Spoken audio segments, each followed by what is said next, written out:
ये गो ज्यादा मतलब तुम दौरस में गए ना एरिया जो यहाँ पे सख्तियाँ की गई है, नेशनल हाईवे पे पाबंदी, जो लोकल लिंक रोड है, केपी रोड है, उस पे पाबंदी, आप क्या कहना चाहेंगे इस पे, ये जुल्म क्यों?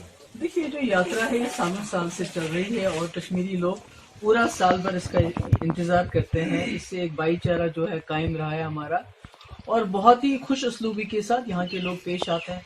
पर अनफॉर्चुनेटली इस साल जो इकदाम किए गए हैं वो सारे ही लगता है कि जो कश्मीर के लोग यहाँ के रहने वाले हैं वो सब उनके खिलाफ हैं। उनकी गाड़ी नहीं चल सकती है, उनको रुकना पड़ता है, अगर कहीं बीमार है, कोई मुश्किलात है, कहीं खुदा ना खास्ता एक्सीडेंट भी हो जाता है तो उसको रोका जाता है कि यात्रा को पास करने के लिए। तो मुझे लगता है कि ये बहुत ज्यादती है हमारे लोगों के साथ।